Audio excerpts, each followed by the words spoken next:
farmers that make the most money are probably doing the most damage to climate, nature, and people. And the farmers that make the least money are the farmers who are basically farming the way we do. And the reason is because the costs and benefits of different farming systems are not either monetized or properly attributed.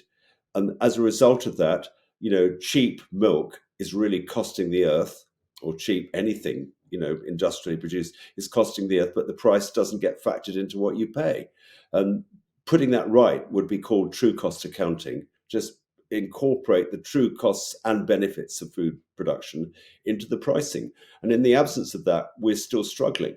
And we need to break through. So it needs to be more affordable to buy proper food, real food from real organic systems, and more expensive to buy food which is causing harm. And the science and the art and the politics of putting that right would be what I think we need to work on.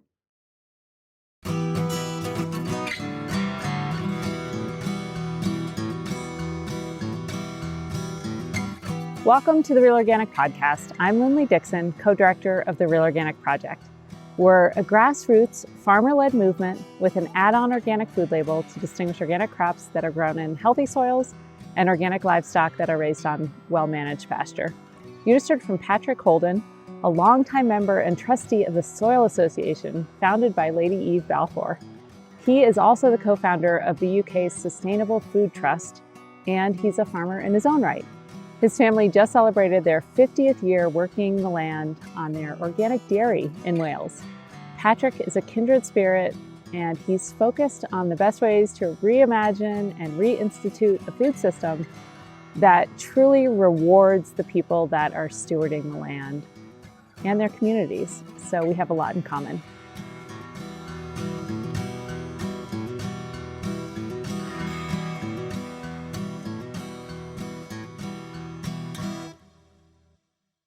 Welcome to the Real Organic Podcast. Today is going to be just a little bit different. I'm going to have a conversation with Patrick Holden of the Sustainable Food Trust in England. And so I'm going to introduce myself a little more thoroughly. I'm Dave Chapman, because some of Patrick's people will be listening to this as well. And I've been an organic farmer for 41 some years. And one of my very first teachers, Patrick, was Elliot Coleman, who I know is an old friend of yours. And he just lived down the road. And I was very fortunate as a young man to encounter him at a gas station, and we became friends, quite good friends.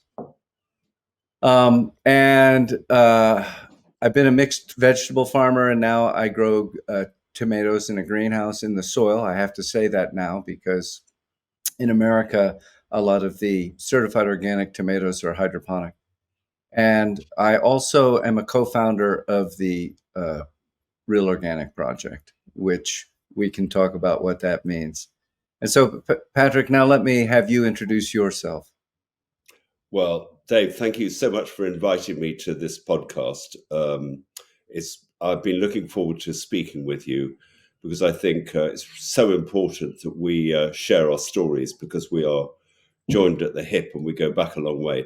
I'm Patrick Holden. I'm an organic dairy farmer and cheese producer from West Wales, and we just celebrated 50 years on our farm last July, and we had a big party to celebrate.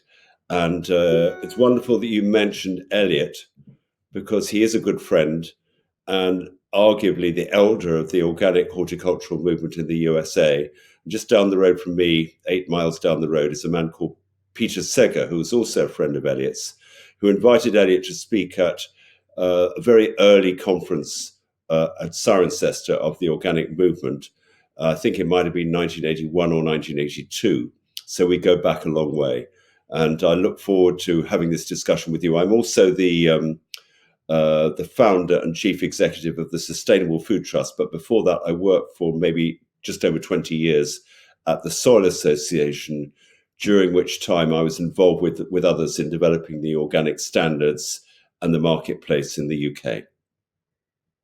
Wonderful. All right. Well, we have a lot to talk about.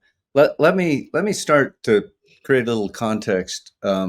You came from you grew up in the city, you came from an urban background, and you were part of a Back to the Land movement. Could you talk about when you went to Wales, why you did that, and did organic even exist in your mind at that point?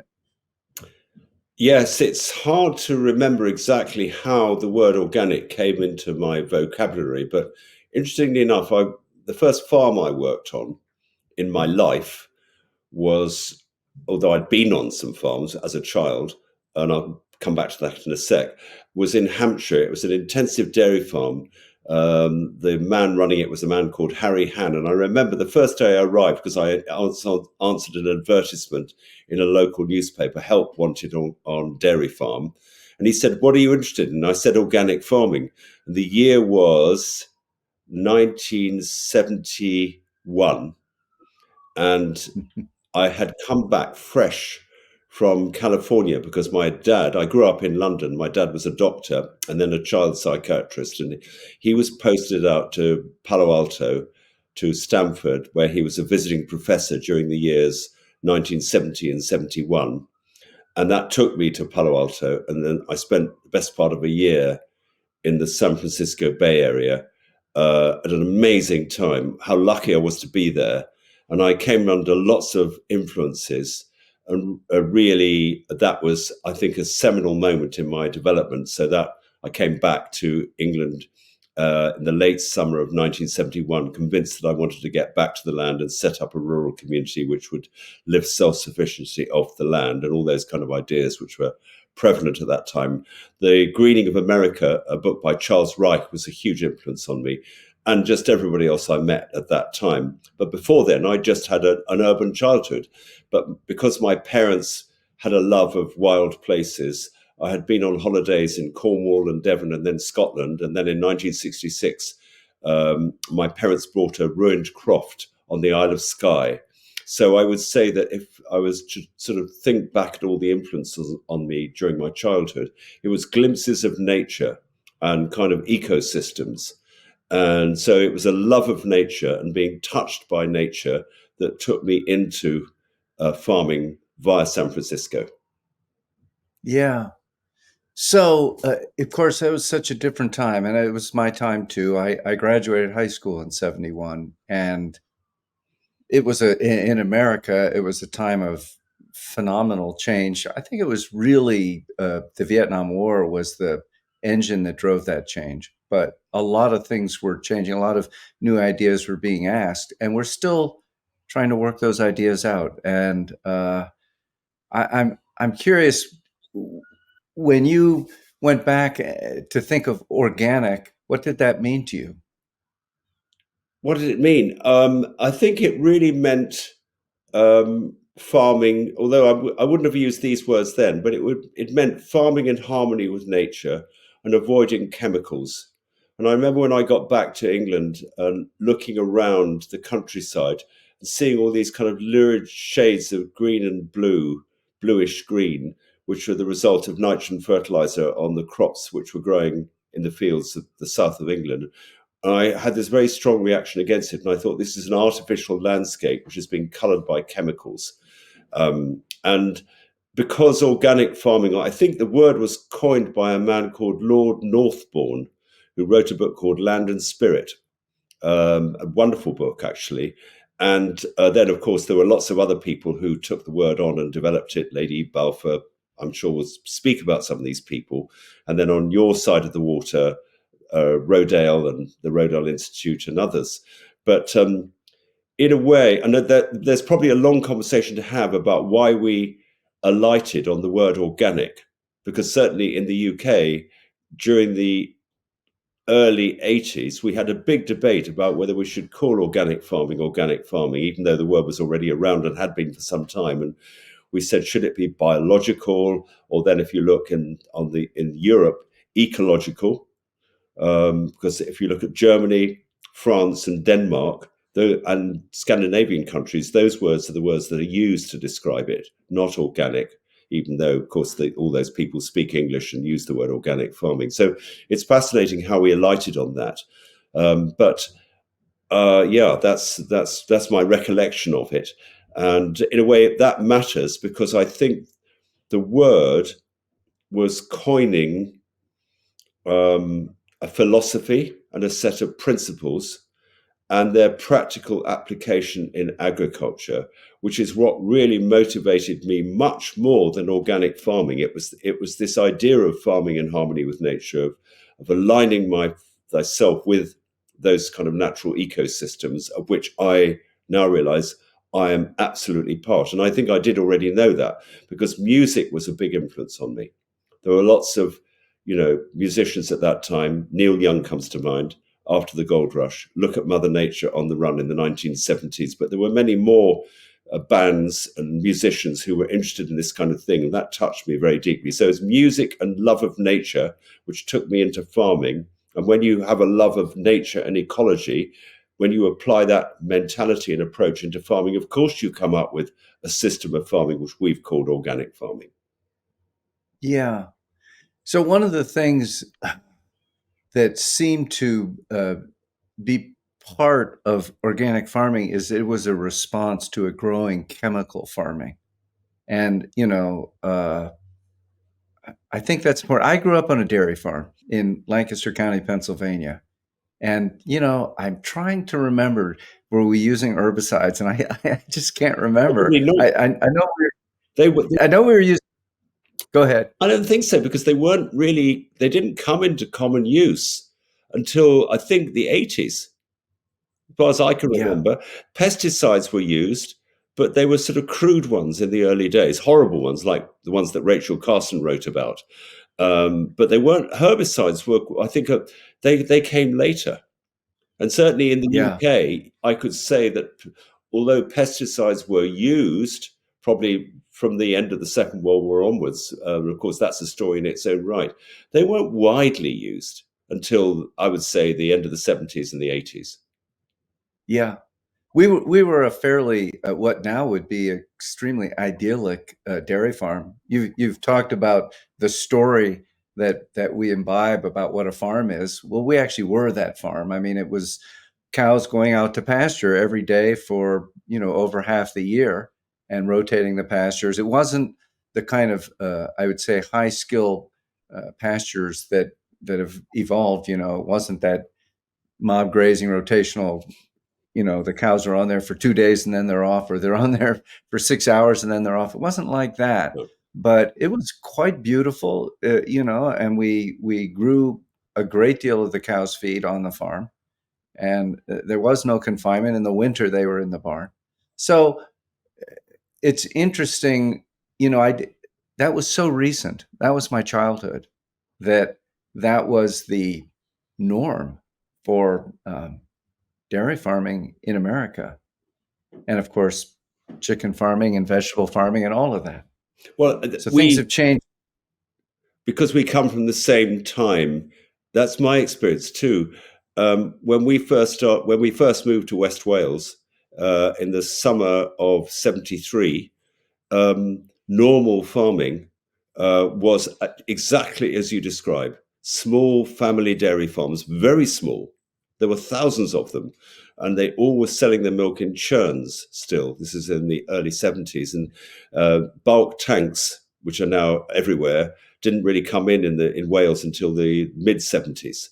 So we were taking our milk down to the bottom of the farm lane every day in churns. And when we got to 10, that meant 100 gallons, UK gallons.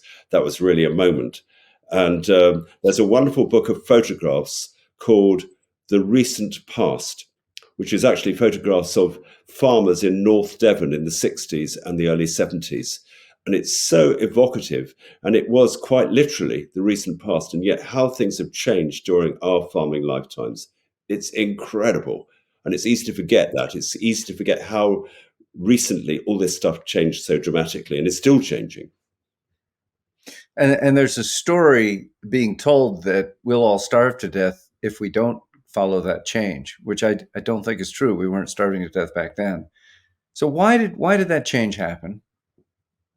Well, I mean, I'm just repeating a narrative which maybe is mostly true, but perhaps I'm just copying it, as it were. The Second World War caused food insecurity because the German U-boats were sinking all the convoys coming across from your place to ours.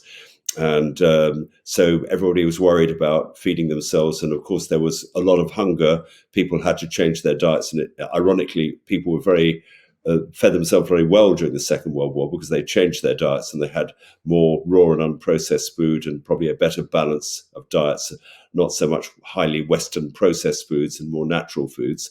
But at the end of the war, fertilizers using the Haber-Bosch process had been created in factories, and the opportunity to use those factories to create nitrogen fertilizer came along. And in the UK, we had a thing called the 1947 Agricultural Act, which was the response to food shortages, which said we had to grow 2 blades of grass where one grew before. And so the governments subsidized crops, grain crops, milk, commodity crops. So farmers had the chemistry to increase their yields. And then, of course, later, as we just discussed, pesticides, herbicides, and fungicides became available to suppress the pests, diseases, and weeds, which were the inevitable consequence of agricultural intensification and long runs of arable crops.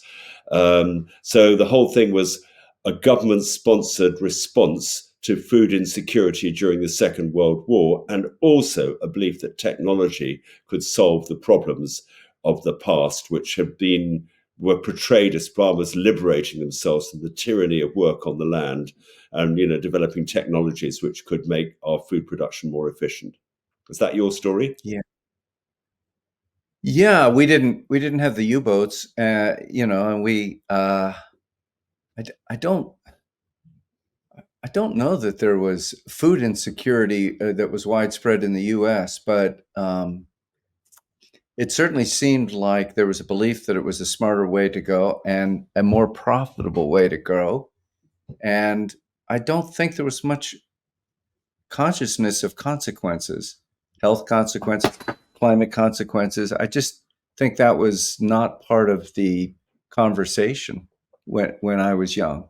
Well, I read a statistic just the other day that if you look at the degree of food self-sufficiency of different countries all over the world, the US still is a net surplus producer of food. So I guess that was never in your narrative, food insecurity, because you always had boundless acres of land where extractive farming could not only feed your population, but also be a source of income from exports. Yes, for until the music stops playing, right? Which, we're seeing members of the band leaving. So we'll see what happens. Tell me, but before we go to this, tell me how you got involved with the Soil Association. In other words, you took it from your farm and a personal decision to join a movement. I think that's a very significant development. Well, I come from a family of missionaries, so maybe there's something sort of epigenetic there. But I remember when I felt part of a movement which was a flowering of a change of consciousness. And I think many of us felt that during that time, the kind of Woodstock time and the Isle of Wight festival time and the time of wonderful, amazing music and this feeling of a revolution of love and consciousness, which connected a whole generation of young people with a tremendous sense of idealism. I was absolutely intoxicated by that. And I felt this huge optimism that we could respond to what we already perceived then was the ecological crisis by getting back to the land and living more in harmony with nature. That was absolutely what took me in. And then once I got involved with that, I realized that there were organizations representing that movement, although they came from a different time. They came from the Soil Association was set up by Lady Eve Balfour in 1946, just after the war. But I knew that there were some organic farmers already around who'd been practicing some time. So when I was learning my trade, as it were, after I worked on that dairy farm in Hampshire, I decided to study organic farming. And the only course that I could find at the time was a course in biodynamic agriculture at Emerson College in Sussex. So I attended that course. And when I was there, I met a man called David Stickland, who was connected with the Soil Association. He set up a separate organization after that, but he was editor of the Soil Association Quarterly Review, which was their magazine. And then I met the local group of the Soil Association. Of course, because I was at Emerson College studying biodynamic agriculture, I met lots of biodynamic farmers. So those were all massive influences on me. And when the commune landed in West Wales in 73, we sought out like-minded fellow travellers, of whom there were quite a lot, because it was kind of Britain's California at that time. There was cheap land and, you could be free. Very unlike California in terms of its weather, but the atmosphere was kind of similar. And so we decided to set up a group called the West Wales Soil Association. And we got into campaigns. We stopped a long sea sewage outfall going out from Aberystwyth. We started tree planting, all that kind of stuff.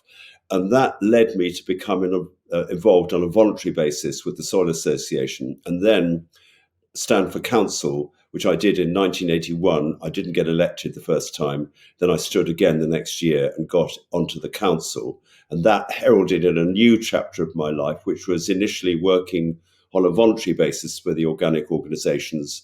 And then later, from about 1988 onwards, in a paid capacity, because I was also involved with setting up two organizations representing organic farmers and growers, namely the Organic Growers Association and British Organic Farmers.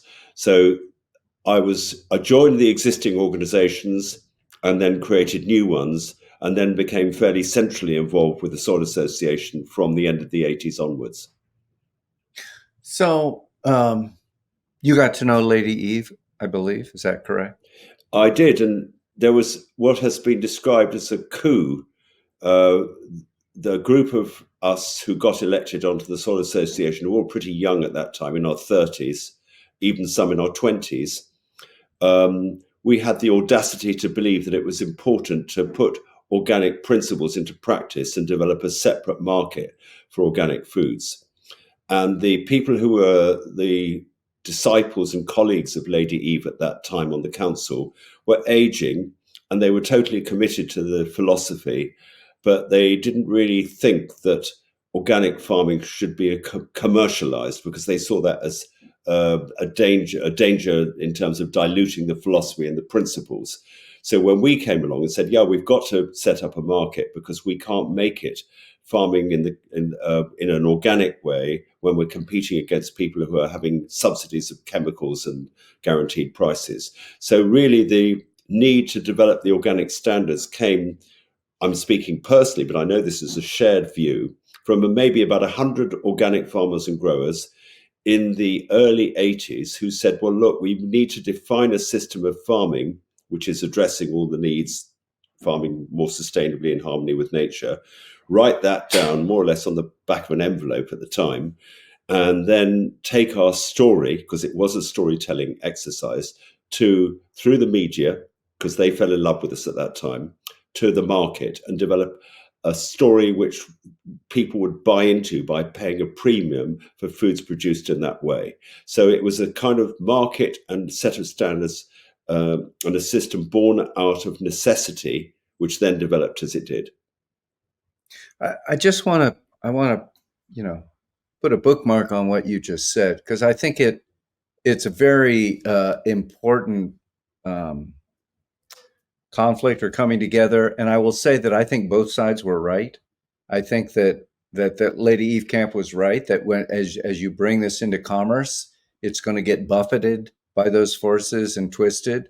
And if you don't bring it into commerce, it's never going to scale. And, we have to find some way to grow this food in a way that people can make a living doing it. And, or it will be very small indeed. It will, essentially be estates and home gardens. And nothing wrong with that. My best friend, when I was a kid, his mother was an organic gardener. She read Rodale's magazine, and she had delicious food from the garden that we ate every night at dinner. I ate there a lot.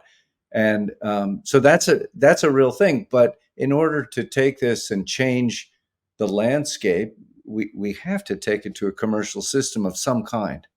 And so I agree with that. So you went on, you became the director of the Soil Association. Did I get that right, Patrick? Yeah. And you also famously wrote the first organic standards for cattle, for dairy farms, right? Yeah, I joined the Organic Livestock Standards Committee as part of the standards development exercise, which was hosted by the Soil Association. And we were just a bunch of young people, young Turks, the people who were, as it were, ousted by us, we were known as. I never answered your question about Lady Eve. I did know Lady Eve, and she was by this time in her 80s. And I think slightly confused by what was going on with all of us young Turks, because she liked us. And her friend and colleague, Mary Langman, who became a very close friend of mine, and who worked with Eve throughout her life, she basically told Eve that we were okay, we were good people. And yet all Lady Eve's friends and disciples on the council were saying, no, these people are dangerous because they're just going to commercialize things.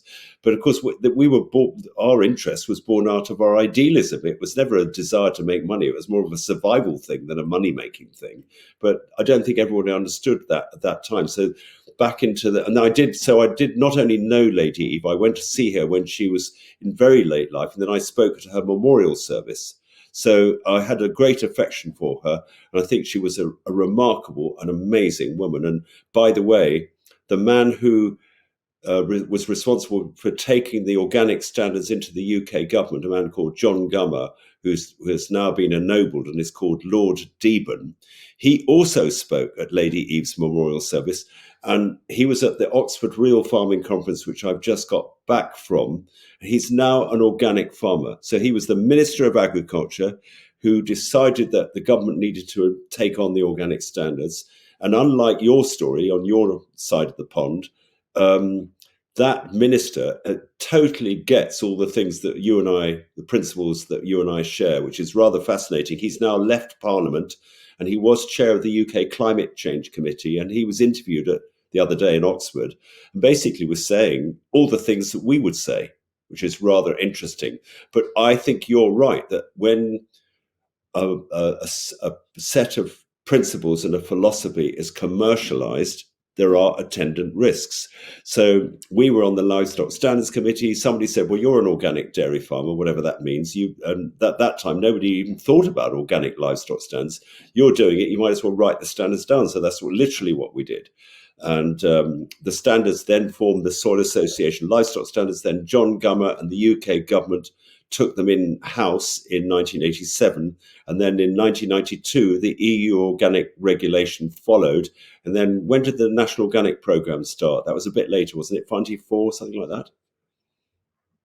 I think it got started at 21, 22, something like that.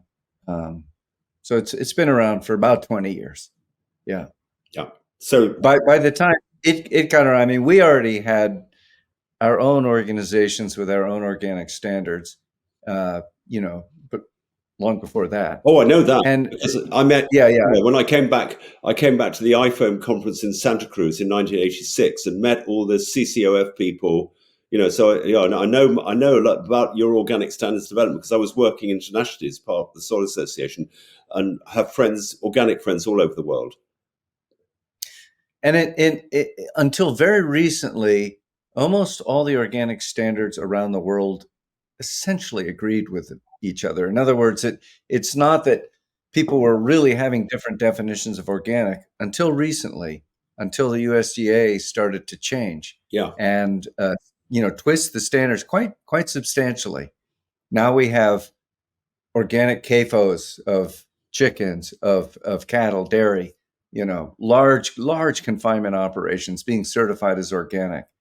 We have hydroponic, berries, tomatoes, peppers, cucumbers being certified as organic, things that would be unthinkable in the world standards, but only in the US. Unfortunately, the US has such a large shadow. I'm not convinced that it will remain only in the US. So that's the battle that is going on. So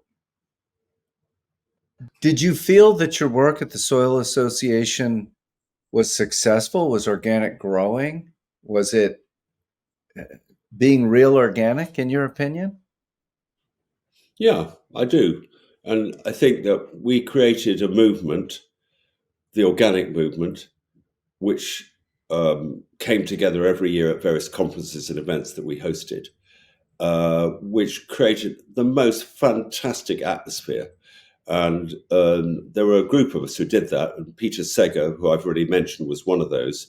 And we organized around this annual conference, which took place at Cirencester, which brought together all the early pioneers of the organic system, the people of my generation. And the event was cultural, it was spiritual, it was a sharing of ideas. We partied all night. They were fantastic gatherings. And I think that the media who told the stories that we were developing ourselves came to trust us. And I think that the fact that the organic market grew quite rapidly, certainly when I was between, I guess, the beginning of the 90s and about 2008, when we had the big recession, there was double-digit growth every year. There was a huge amount of trust and optimism in the organic movement. And then the clouds started to gather on the horizon. We can talk about those. But I don't think the dilution problem that you are experiencing, have experienced for many years now, was as prevalent. And one of the reasons for that was that when we were threatened, as we would see it, with hydroponic production, we went to the UKROS, the United Kingdom Register of Organic Food Standards Committee, and we said you cannot allow non-soil-based organic production. And we won the argument. And then because we'd won the argument in the UK, I think that sort of transferred into the EU, since we unfortunately Brexited. It's all been a bit different since then, but that's another story. But I think that we survived, and although there has been a dilution of standards in some areas, we could discuss that. I don't think that was ever a real threat. But what I do think is that if you look at, and I've heard Michael Pollan say this, if you add the amount of organic production there is in the UK and all the local foods who might not be certified but are basically running along organic principles, you add them all up together, it's only tops 5% of the market. And now we know, because of climate change and the need to transform the whole of agriculture, that unless we find a message and a story and a transition pathway which eventually embraces all the farming community, we won't reverse the climate change and nature loss which is going on at the moment, not to mention the damage to public health and all the social impacts. So that was one of the reasons which took me to decide to leave the Soil Association. I wanted to work on a broader stage, not because I was abandoning the organic movement, and we're still farming organically and certified organic today. We're the longest established organic dairy farm in Wales, but because I could see that there was a problem which to a degree was the result of what all the success in the organic movement, and we become seen as a separate part of agriculture, and I never really wanted to feel that. Okay, good. We get into some complicated waters here. So of course, the closest connection that I see is with the regenerative movement, which has got a very similar impulse. And regenerative is so ill-defined that it goes from everything from some small hippie farmer who says this is regenerative and it's completely organic, to Bayer Monsanto, which says what we're doing is regenerative, and Bayer has a significantly bigger microphone. So I have a feeling that Bayer is going to win this conversation in the public because they control so much. So. I really don't. You don't think so? No, and this is contentious, but I mean, I think there's a deep friendship between us, so we can have this discussion. It's an important one. Sure. So I have complete respect for your point of view. So yes, have at. So I mean, we're in this, aren't we? We're in this right now. So today, I've had 2 or 3 conversations about the amount of Roundup that's used in regenerative farming and how absurd that seems to probably you and me. Because if you are using a herbicide, the only way you can perpetuate a system is annual spray with Roundup, which is going to affect the soil microbiome. It's going to wipe out all the plants because that's what Roundup does. and it allows you to continue to grow long runs of arable crops without a fertility building phase in the rotation. That isn't going to deliver on climate change or nature restoration, and it's probably going to damage public health. I'm personally convinced that it is only a matter of time before Roundup will be banned, because I think it's going to be seen in the long term to be more dangerous than tobacco in terms of what it's done to the environment, damage it's done to the environment and public health. So I think we need to hold our nerve. And I think the question about the absence of a definition of regenerative agriculture is absolutely fascinating. And I know I deeply respect the campaign that you're fighting with the USDA and others, and that section of the farming community that want regenerative to mean something very different from how we would see it.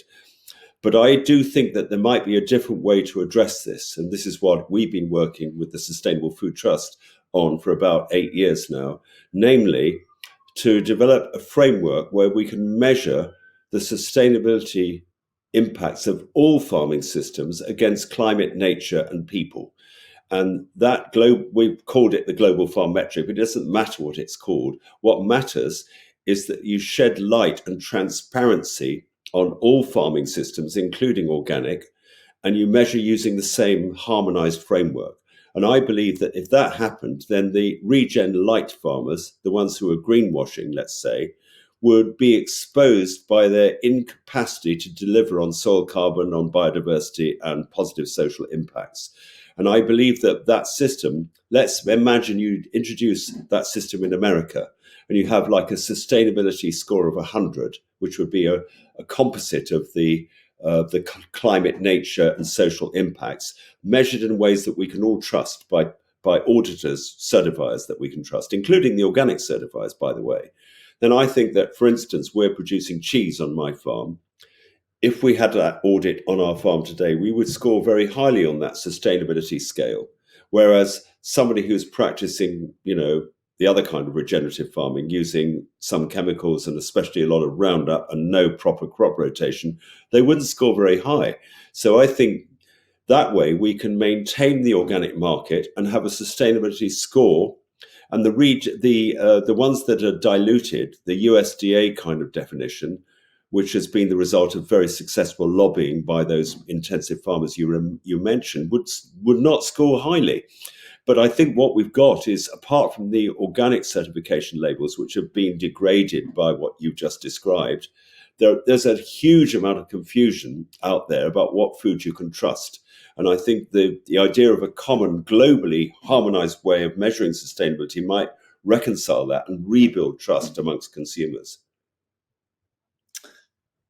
It's a beautiful idea, but I do feel that we are all bombarded with information every day, overwhelming. I have been just one sustainability metric that we've had to go through, because we sell to Whole Foods and they've developed their own thing. I know. And you get ranked good, better, best, or excellent or something. We're excellent, wonderful, but nobody cares about it. I've talked to the people in the stores, and one guy in California said to me when I asked about it, he said, you're the first person in 3 years who's asked me about this system. So it exists, but nobody really cares about it. And many, many systems like this seem to exist. So there's a thing about hitting a tipping point where suddenly people care. Right now, organic is still something that people care about. Yeah. One thing that's interesting to me, Patrick, you can help me with this. I think you said what percentage of food in England is certified as organic? Well, I think you probably between 2 and 3% right across the whole marketplace. There are some exceptions, like, for instance, organic dairy, particularly yogurt, has a bigger market share, and milk as well, which is interesting and kind of slightly accidental, I think, although it may be because of welfare issues and of concerns about hormones and things like that. The milk of human kindness, it's complex, but basically, if you take right across the whole piece, it's probably not more than 5%, top max. Yeah, and why is that? Sorry. My understanding is that Denmark is at about 15%. Yeah, that's Yeah. really interesting. For milk, they're 50%. Yeah. So why is that? I would say because two obvious reasons, and probably lots more. One is that the Danish word for organic is ecological, and connected to that, all the Danish conservation organizations, if you were to say to them, what's the best form of farming to benefit nature? They would say organic, of course, or ecological, of course. And if you compare that with the conservation organizations in the UK, RSPB, WWF, the Wildlife Trust, it's changing now, but for most of my farming lifetime, they've they've praised us in a faint way. They've said organic's very nice for a bunch of hippies that got back to the land, but mainstream farmers will have to continue to use chemicals. And why is that? It's complicated, probably because some of the trustees of the big conservation organizations were chemical farmers themselves. But the lack of support of the millions of people who were the members of those conservation organizations made it much more difficult for us to break through into the mainstream. And that is, I would say, still the case today. And there's a guy called Craig Sams, you might have heard of him. He founded Green and Black's Chocolate, and he launched the first Whole Food shop in London. And he once said to me, he was the chair of the Soil Association when I was there. He said, "We'll know when we've won the argument when RSPB run an editorial in their birds magazine saying RSPB, that stands for the Royal Society for the Protection of Birds. If you want to protect farmland birds, buy organic food." That's the editorial headline, which we haven't yet achieved. But he was right. Yeah. And so we've had forces against us. And that's my point. Yeah. And then the other force which is against us is the lack of internalization of externalities, meaning that the polluter pays principle hasn't been applied. And farmers who are delivering public benefits in terms of climate change, avoiding climate change, or better still, actually sequestering carbon in their soils, or increasing biodiversity, or delivering better health, we haven't been rewarded for those positive public benefits from our systems. So using an inappropriate aeronautical analogy, it's as if those of us who are farming organically are against a headwind, an economic headwind, which is so powerful that it distorts and makes dishonest the price of the food that people buy. And they don't know all that stuff. So they see this enormous price gap between so-called normal food, conventional food, and organic food. And then that leads to charges of elitism and only for the few, and, it doesn't really deliver that much. And then we're up against all those other claims which some of the big companies are making. Okay, the religion of cheap food. It's become Michael Pollan's very interesting about that. Yeah. That he sees it as a government policy in order to avoid the consequences of a declining standard of living, and that as wages have continued to be depressed through various government policies, actually, that cheap food is the antidote to social unrest. They keep the food very cheap. People are making money, but we, the taxpayer, are supporting it. So does that sound true to you? And I know that you talk a lot about true cost accounting, and I'd like to hear a little bit about that. Yes, I'm not really a great fan of conspiracies. Maybe it's just my naivety. But I think that however we got here, the fact that most food is dishonestly priced because it's produced in an extractive way, which is causing damage to nature, which hasn't been monetized, and it's causing massive damage to public health, but appears cheap. I think the reason why governments want to perpetuate that system is because they think that it will be electorally unpopular to do anything which puts the price of food up. And they may well be right, unless we, meaning you, your organizations and ours together, working together, can inform the public about the unbelievable damage that our industrial farming systems are doing to the climate and its people, to such an extent that it becomes an electoral issue. Are we there now? No, we are absolutely not. So, we've got the Tories in the last chance saloon right now, and likely a Labour government getting elected. But if you go to Sir Keir Starmer, the leader of the Labour Party, and you say, how important do you think regenerative farming, proper regenerative farming or organic food is to the future of your government, he'll say not very. And he's probably right, because if you did focus group stuff, that wouldn't be raised as an electoral priority. So I think that's our failure, our collective failure. I think we need to acknowledge that, and I think we can change that. I feel there's a time now which reminds me of when I was around, in the 60s and the early 70s, when there was this huge feeling of a shift of consciousness going on. And I think the climate change threat, the nature threat, and all the food insecurity and health issues, I think they're coming together and they're creating an enormous opportunity for us to work together in a new way now.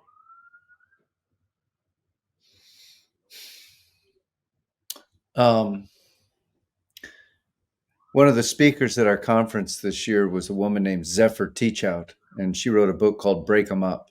And it's a book about antitrust action, about basically until we break up these incredible concentrations of power, we actually will be unable to create the change that we want, that we all want. I don't know her, but I love her for her campaigning work. But what I would say is that I think we haven't got time to fight the system to the point of its disintegration. I think they know that unless they change now, they're going to be Kodak. And I think we underestimate the humanity and the fear and the lack of knowledge about what to do from some of these leaders of the world's biggest food companies. Weirdly enough, I'm quite an orthodoxy challenger, and I don't sell out. I mean, I try to speak truth, and I'm definitely not being watered down in my feeling about how much things have to change. But because the then Prince of Wales launched at Davos at the World Economic Forum in 2020 a new initiative called the Sustainable Markets Initiative, I have got to know many of these CEOs who are running the biggest food companies in the world, et cetera, et cetera. I never thought I would meet them, but now I actually do know them. And what strikes me about them, I mean, we're talking everybody from through McDonald's and Nestle, Unilever, all these big food companies who absolutely are part of the problem at the moment for some of the reasons we've been discussing. But what strikes me about them is they've got kids. They know that their own customers don't trust them anymore, and they don't quite know what to do. And I think those that don't change, quoting Dylan's songs, you've got to get out on the new road if you want to lend a hand, because the old road is rapidly aging. And I think they actually know that. And I don't think, and I think the king would, as he now is, would think this too, we haven't got time for the disruptive small-scale CSA farmers market movement to completely replace those enormous food companies which predominate and are more or less in charge of all the food that's eaten today. I think we have to persuade them to go on a new journey. And I'm not saying I don't believe in bottom-up action. I absolutely do. And, our farming system is trying to do that. But I do think we need a top-down and bottom-up action. And I don't think you need to sell out just to talk to these people. So that's a difference. That's wonderful, and I hope you succeed. I don't expect to be talking to those people myself. Why not? I'm troubled. Why not? They need to hear your voice, because you're right. All the people that are part of your Real Organic project are right. And you've got some amazingly influential advocates and champions in your movement. And I think it's incredible. All I'm saying is that I think they actually are more open than one might think to listening to people like you now. I think it's difficult to do it with anger. That's all I would say. I think that we somehow have to digest our own righteous anger. It's a difficult thing to do. I actually don't come to this with righteous anger. I don't feel that righteous. I think we're all part of a deeply flawed system, and some people are doing things a bit better, but it's very hard to change. I'm struck by you. Did you ever meet Emmanuel Faber? No. He was head of Danone, and no, I didn't meet him. Yeah, he did an interesting thing. I mean, he's one of the most powerful speakers I've ever heard. And he was really trying to reinvent Danone and to have them become much more decentralized and localized in their food production. his idea of decentralized would still look pretty central to me. But he's trying to move the company radically in that direction and to try and produce food that was more healthy. Yeah. And he got fired when they had a down quarter. And my point is that I'm not sure that these world leaders actually have the ability to create change because they're part of a system. And I know I'm not being very optimistic here, but I'm trying to understand where the points of inflection are, where the institutional acupuncture points are that we might create change. And I support the people who are working to try and change the CEOs. Good luck. But I don't know. I mean, clearly the whole gestalt has to change in order for those people to change, or they just get fired. Yeah. And I think you're right so far. I think that the fact that he got fired was because there wasn't a sufficient counterforce to the maintenance of the status quo in terms of profits and market share that he had to look after. That was his first duty of the CEO. So his shareholders said, sorry, guys, you're not doing enough. We're not going to see our share price fall. You're out. And so you're right so far. I'm saying that just in even the last couple of years, things are changing. And I don't think, well, I certainly don't know, and maybe none of us know what the transition journey of these megalithic food companies is between where they are now and where they need to be, because we don't even really know what the landscape of a relocalized, truly sustainable food system would look like in America or in the UK. But I think we need to go on that journey, and we need to co-create the food systems which need to replace the ones that we've got at the moment. And that includes the organic farming distribution systems. I mean, Alice Waters is a great friend of mine.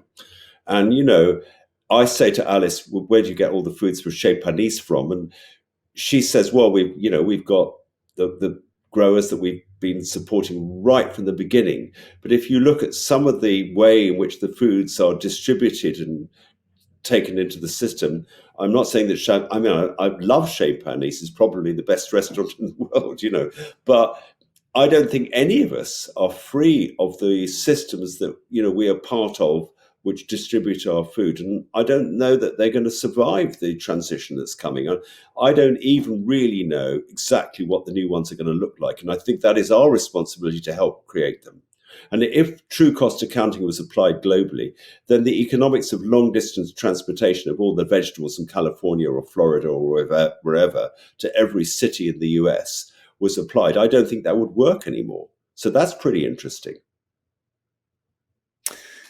And so just for people who haven't spent much time with true cost accounting is saying, okay, you eat this cheap apple, but it makes you sick. And then we have to pay for the medical bill, not to mention that your life has been severely negatively impacted. But there's a medical cost to cover that. And part of the reason it made you sick is it was sprayed with something that went into the water and created illness for a lot of other people who never saw the apple. Is that a very simple description of true cost accounting? Yeah. So at the moment, the farmers that make the most money are probably doing the most damage to climate, nature, and people. And the farmers that make the least money are the farmers who are basically farming the way we do. And why would that be the case? It's crazy, because you'd think that the most ecologically produced food ought to be the most affordable, because that's not trashing the planet. And the reason is because the costs and benefits of different farming systems are not either monetized or properly attributed. And as a result of that, cheap milk is really costing the earth, or cheap anything, industrially produced is costing the earth, but the price doesn't get factored into what you pay. And putting that right would be called true cost accounting. It was a phrase actually coined by Christy Brown, who's from Louisville, Kentucky, and is on our board. And she just said, let's call it what it is. Let's call it out. True cost accounting. Just incorporate the true costs and benefits of food production into the pricing. And in the absence of that, we're still struggling. And we need to break through. So it needs to be more affordable to buy proper food, real food, from real organic systems, and more expensive to buy food which is causing harm. And the science and the art and the politics of putting that right would be what I think we need to work on. Okay, so Patrick, in your mind, there are many ways to work on this. In your mind, is the highest leverage to work on a local food system, building that system, building the reality of how things should be, or is the highest leverage to work on reform in government and trying to change the system that completely supports this bad alternative? I think both. We need to work top down, bottom up, and in the middle. And whichever our passion and our skill, that's what we need to do. And it's a holy struggle. I think it really is to sort this out, because what's the future is, a livable planet for those that follow us. And agriculture is in the front line, I think, of the battle with climate change and nature restoration. Unless we change agriculture, we will fail, because agriculture is the predominant land user on planet Earth. And I think that it has use. I believe in the idea of microcosm and macrocosm. And if you see the food system as a giant organism, then the farms and the smallholder holdings are the cells. And in order to make an organism healthy, we need to start with cellular health. And I believe that if we restore our own and develop our own farming and food systems, however small they are, and make them healthy, we are contributing towards the change of the whole system. And I think that also operates with citizens who may not produce food, but who eat it. They are in microcosm the change that's needed. They just need scaling up. So I believe that informed citizens can be the change. Okay. What do you think?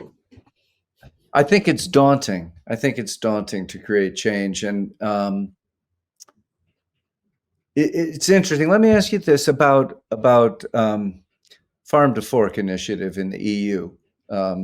That's a radical and ambitious attempt by the European Parliament to set goals which might not be met, but their goal is to reduce the chemical inputs by 50% by the year 2030 in agriculture, and to increase the percentage of agricultural land that's certified as organic to 25% of the land. These are radical ambitions. Brilliant. Do you think that there's a prayer of approaching those goals? Yeah, I do, actually. I mean, you'd mentioned Denmark and whatever it is, 20% and 50% in milk. I mean, that's cause for hope, isn't it? I think it is really all about citizen awareness. And I think the problem we've got is that so many people live in cities now and they have no connection, personal connection or knowledge of the story behind their food. So I think education at all levels is a part of the key, because an educated citizen can vote as well as eat differently. And, we need to do that. And we have, what really strikes me, I mean, because of my California year, and because I've spent quite a lot of time in the US over most of my adult life, I keep coming back. I believe that we are umbilically connected in this struggle. We understand each other. We share a philosophy. We share quite a lot of the history, actually. And I think that even though I believe that the organic movement needs to kind of reach out and find a more inclusive way of working, I do believe that the system and the philosophy and the movement of which we are part is right at the core of what the change that's needed. So I just think I mean, this might be controversial, but when I speak in public meetings, which I do, I tend not to use the word organic, because I just think it might put up like a prejudice thing in, people who are not organic farmers. So I try to talk about the issues. I say, look, chemical farming is causing the destruction of biodiversity or causing climate change. And I think if you raise the issues and you've got some science to justify them, I think that's a more potent way of reaching people. And actually what the conclusion that they would reach if they thought about it would be that organic farming and the principles of organic farming are an embodiment of the solution that we need to find.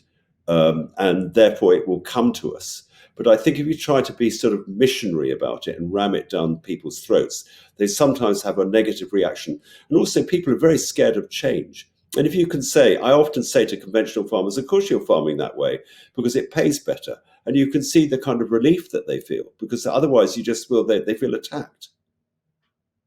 Yes, yes, I agree.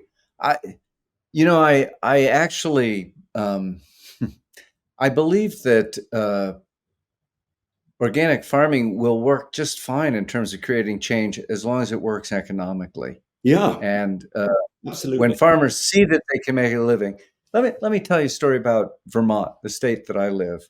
And back around 2016, we saw a lot of farmers in the state converting to become organic farms and getting certified. And because quite simply, they could make a living at farming organically, and they could not make a living conventionally. They were too small. They were up against the CAFOs. Yeah. And then the CAFOs entered organic, and they could no longer make a living because it depressed the price. People were willing to pay the premium in order to get the real milk. They still thought they were getting the real milk, but they weren't anymore. Yeah. And we see those farmers going out of business. Recently, Horizon, which was owned by Danone, dropped all the farms in Vermont and New Hampshire and Maine that they contracted to get milk from because it was more profitable to get the milk somewhere else. I mean, honestly, So you might think we don't know what you're talking about. We do. I mean, they're dilute compared to the extremity that you described, but we're feeling the heat as well. yeah, yeah. And that dilution not only makes it that the farmers can't make a living, but it means that the people aren't getting the food they want, and they start to lose confidence in organic because they read about it in the Washington Post and the New York Times. And so I think there's a whole downward spiral there, but I don't think that it's true that people won't change because it's odd or because it's called organic. That's true right now. If you go to Iowa or Kansas, there's a lot of animosity in the farm community towards organic, and it's seen as something that they only do on the coasts and a bunch of weirdo coastal people. But actually, if it was obvious to them that they could make a better living being organic, they would. And once they became organic, they would realize that it worked better, and they're not getting sick from the pesticides, and on and on.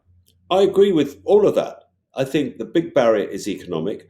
And I think in their hearts, most farmers would want to farm more in harmony with natural systems and nature if they could make a living so doing.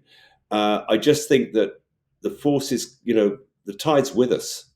And so we just need to hold our nerve and find a way to communicate with these people and make transparent the inadequacies of the system which is still predominating. And I think we can do that. I really do. And I just feel that we're on the edge of a big, big change. And I think the fact that the climate change movement have recognized that soil carbon sequestration could be part of the solution, and that we have to restore nature. And also, finally, people are realizing that we have a public health catastrophe. And these are all to do with, hidden costs, which if you monetize them, of the present system. Though all those forces are with us, we just need to be able to articulate our story in a way which doesn't threaten the people who need to change. And I think there's some psychology in that. Yeah, good. Yeah, I actually don't come to this conversation with anger. I come to it with some anger towards the USDA for their failure. I shouldn't have used the word anger. I should have used the word indignation. We're right to be indignant. Yeah, and but how do we create change? It is very complicated. Well, one thing I see in storytelling is now people are get so many stories. It's very hard to figure out which stories you choose to believe. Yeah. But I think people could recognize authenticity. And, even though sometimes it feels as if, other people have got messages which are greenwash, which seem to be playing out very widely. I think in the end, if you speak to your truth, people can sense it. So I think the fact your whole campaign is preventing I know it's not totally succeeded, and obviously realise there are forces against you. But I mean, you're holding the candle up for real organic, and I respect you. And I think that the organic market will survive this transition. By the way, we haven't talked about that, but I think that you've got to have a kind of differentiation in the marketplace. And I think if we add a sustainability score, that will be the best guardian against greenwash and dilution. But I think the organic system and philosophy and food products do need to have a place in the marketplace to help the transition along. Yeah.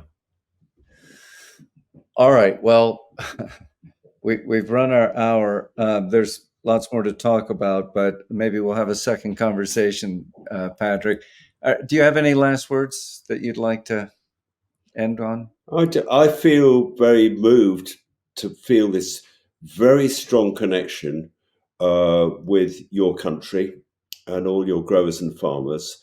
We have a shared view of things. I just think it should be seen as a demand on us to work together. This is what we're speaking about is international. It's global. The principles unite us all, and so I do think that if we do work together and share what we can, I think we can come through this. I feel pretty optimistic as we enter. Wonderful. I will stand close to you and hopefully absorb some of that optimism. Well, thank you. All Bless you for all you're doing and all the people that you brought together. And you too, Patrick. You've been working on this a long time. You became activist much younger than me. I really was just farming and raising my kids for 20 years in there. And then I realized one day that things were kind of going off the tracks, and I hadn't seen it. I live in a part of the country, maybe like Wales, where I looked around, I said, I had my doubts about the USDA running organic, but I was wrong. It's growing and all the farms are really organic, and this is actually working out pretty well. And then as we discovered that it wasn't working out so well in the rest of the country. And but it was much. I know this is perpetuating the conversation, but let's take Tom Vilsack, who's a politician to his fingernails, and I'm sure some people who are part of your challenging movement probably have a kind of disparaging view about him. But in a way, he's just a politician, isn't he? He just wants to get re-elected. So he comes out with the sort of rhetoric that you'd expect him to come out with. And he's lobbied by God knows who. And he probably, is vulnerable to that lobbying power. But we just had to be the bigger force. That's what I think. Politicians very rarely lead. They just want to get re-elected and they'll follow, not lead. So I think the leadership needs to come from ideas and impulses which go right back to the land. So I think our time is now, because the people that have been left out of all this politics and this debate are practitioners. And it's the practitioners that have the wisdom and the practical knowledge of how to put this philosophy into action on the land and scale it. That's us. It has to be a coalition with the people who eat the food too, or it will not succeed. Of course. Yeah. You have a brilliant organic consumers movement, which is very powerful in America. More powerful. We don't have that here yet. Yeah. We have Soil Association, which has got a very small membership. Yeah. Okay. All right, then. Patrick Holden, thank you so much. Thank you for listening to the Real Organic Podcast. Our movement is growing because you are subscribing and sharing these podcasts with your friends. So keep it up and leave us a rating and a review while you're at it as well. You can find a video version of this interview on our newly designed website, realorganicproject.org, or on our YouTube channel. And you can join us every Tuesday for a new episode featuring voices from the organic movement. See you next time.